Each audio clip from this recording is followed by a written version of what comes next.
આંતરરાષ્ટ્રીય મહિલા દિવસ નિમિત્તે જ મહિલાઓ દ્વારા વિરોધ કરવામાં આવી રહ્યો છે। આજે ગાંધીનગરમાં આશા વર્કર બહેનો દ્વારા વિરોધ પ્રદર્શન કરવામાં આવી રહ્યો છે, જેમણે કાળી પટ્ટી ધારણ કરી છે અને મહિલા આક્રોશ રેલીનું આયોજન કરવામાં આવ્યું છે। શોષણ અને અન્યાય તેમજ અલગ અલગ મુદ્દે વિરોધ પ્રદર્શન કરવામાં આવી રહ્યું છે।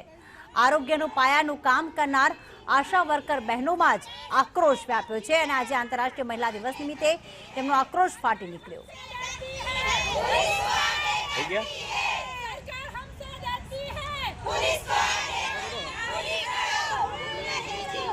લાઈન પર હિરેન લાવર અમારી સાથે જોડાઈ ગયા છે। હિરેન, આશરે કેટલી આશા વર્કર બહેનો જોડાઈ છે અને શું છે તેમની માંગ? રાજ્ય સરકારમાં કરાર આધારિત કામ કરનાર આ આશા વર્કર બહેનો લગભગ ઘણા વર્ષોથી આ પ્રકારે પોતાની માંગણીઓને લઈ સરકારમાં રજૂઆત કરે છે। એમની માંગણી છે કે લઘુત્તમ વેતન જે બંધારણમાં જોગવાઈઓ છે એ પ્રકારનું લઘુત્તમ વેતન આ આશા વર્કર બહેનોને આપવું જોઈએ। સાથે મેટર્નિટી લીવ છે એ 180 દિવસની આપવી જોઈએ।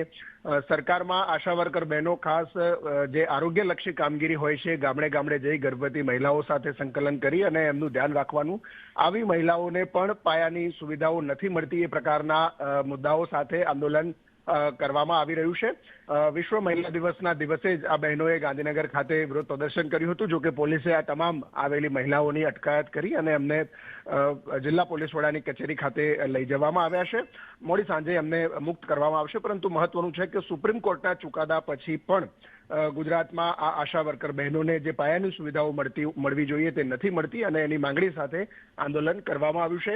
ટેકનોલોજી સાથે સંકલન કરી વિભાગો મોબાઈલની અંદર ડોક્યુમેન્ટ અને ડિટેલ અપલોડ કરવા માટે સૂચના આપવામાં આવે છે, પરંતુ આ બહેનોને કોઈ મોબાઈલ સુવિધા પણ નથી આપવામાં આવતી। એ પણ માંગણી એમના દ્વારા કરાઈ છે।